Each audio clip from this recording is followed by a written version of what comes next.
इस वीडियो में हम लोग सॉल्व करेंगे एनसीईआरटी के एक्सरसाइज 7.2 का क्वेश्चन नंबर 5 और 6। क्वेश्चन नंबर 1 के पहले ही बता दिया गया था कि जितने भी क्वेश्चन है 7.2 में उनका करना है इंटीग्रेशन।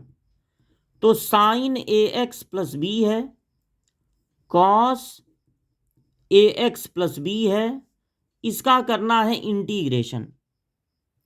तो देखिए, जब साइन और कॉस का प्रोडक्ट है और दोनों के साथ जो एंगल है वो सेम है, तो आपको 2 से into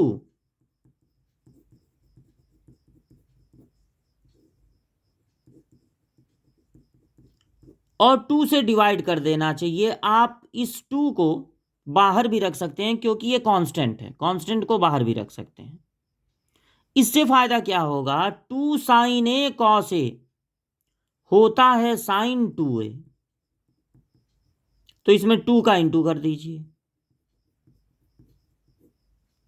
2 sign A cos A formula होता है साइन 2a का, यहां भी 2 होगा, इसमें 2 का इंटू हो जाएगा। और अब साइन एक्स का इंटीग्रेशन होता है माइनस कॉस एक्स।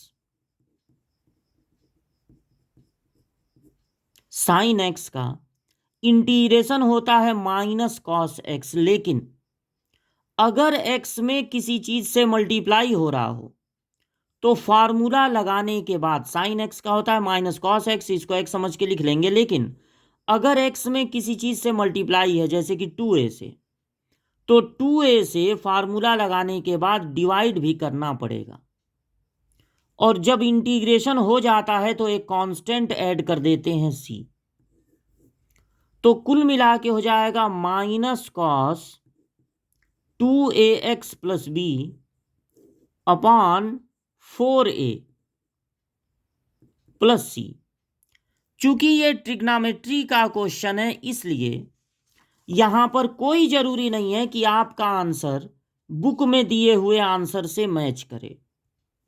अगर इसी क्वेश्चन को आप इस तरह से लगाएं, दोबारा इसी क्वेश्चन को लगाते हैं, इस बार दूसरे मेथड से लगाते हैं, तो कुछ अलग आंसर आ सकता है। वो भी सही होगा, ये भी सही होगा। देखिए, साइन का डिफरेंशिएशन होता है कॉस और कॉस का डिफरेंशिएशन होता है साइन। तो यहां पर आप मन करे साइन को, मन करे कॉस को टी सपोज कर सकते हैं। तो साइन टी का मतलब कोई भी वेरिएबल जो एक्स से अलग है वो सपोज कर सकते हैं। तो अगर आप साइन को सपोज कर लेते हैं टी, तो अब सबको आपको चेंज कर देना है टी के टर्म में, dx को भी चेंज कर देना है dt में, dx को भी चेंज कर देना है dt में। तो साइन को t सपोज करने के बाद तुरंत आप करेंगे डिफरेंशिएशन ताकि dx को बदल सकें dt में। अब उसके लिए क्या करेंगे, साइन x का डिफरेंशिएशन होता है cos x, साइन x का cos x, फिर साइन को छुपा लीजिए। तो अब इसका डिफरेंशिएशन, सिर्फ x का डिफरेंशिएशन होता है 1, a 1 जा a, और कांस्टेंट का डिफरेंशिएशन होता है 0। इधर x वाली चीज है तो लिख देंगे dx इक्वल टू हो जाएगा t का dt। यानी अगर आप इस साइन ax प्लस बी की जगह t लिखते हैं, तो ये जो cos ax plus B dx है, cos ax plus B dx, उसकी जगह लिखेंगे dt बाई a। अब t का इंटीग्रेशन, a तो कांस्टेंट है इसे नोट हो जाएगा, t का इंटीग्रेशन होगा पावर 1 बढ़ा देंगे उसी से डिवाइड, और इंटीग्रेशन के बाद एक कांस्टेंट ऐड कर देंगे c। t की जगह वापस लिख देंगे साइन ax प्लस बी, तो इस t का स्क्वायर है, इसका स्क्वायर हो जाएगा, मतलब sine square ax plus B upon 2a। तो आपने देखा कि ट्रिग्नोमेट्री के क्वेश्चन में अलग अलग मेथड से लगाने पर अलग अलग आंसर आ सकते हैं। यहाँ कुछ और आया था, यहाँ पर कुछ और आया है। अगर आप साइन को टी न मान के इस कॉस वाले को टी माने होते तो अब तीसरा ही आंसर आता। तीनों आंसर अपने जगह पर सही है। अब मन करे ऐसे लगा दीजिए, मन करे ऐसे लगा दीजिए। सिक्स्थ क्वेश्चन है, इंटीग्रेशन करना है रूट ax प्लस बी का।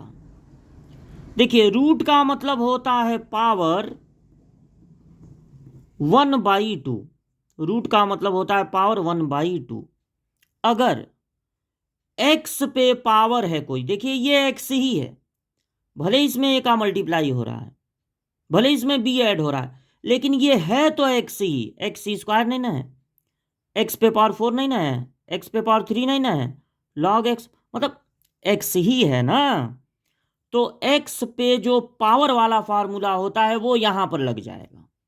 अगर यही एक्स स्क्वायर होता तो नहीं लगता। वो कैसे लगता, अब धीरे धीरे इंटीग्रेशन पढ़ेंगे तो पता चलेगा। ये बस समझ लीजिए कि यहां पर अगर एक्स है उस पर कोई पावर है तो पहले फार्मूला लग जाएगा, पावर 1 बढ़ा देंगे और उसी से डिवाइड कर देंगे। एक्स के किसी पावर का इंटीग्रेशन क्या होता है, पावर 1 बढ़ा देते हैं और उसी से डिवाइड कर देते हैं। लेकिन अगर एक्स में किसी कांस्टेंट का मल्टीप्लाई हो रहा है तो फार्मूला लगाने के बाद उससे डिवाइड भी करना पड़ेगा। तो यहां पर ए से डिवाइड भी करना पड़ेगा। बी ऐड हो रहा है, उसके लिए कोई एक्स्ट्रा काम नहीं करना पड़ेगा। बस एक्स में अगर किसी चीज से मल्टीप्लाई है तो फार्मूला लगाने के बाद उस चीज से डिवाइड भी करना पड़ेगा। और अब एक कांस्टेंट ऐड कर देंगे सी। 1/2 और 1 ऐड होगा तो कितना हो जाएगा, 3/2। नीचे ए है और 3/2, 2 चला जाएगा ऊपर, प्लस सी। ये हो जाएगा क्वेश्चन नंबर 6 का आंसर।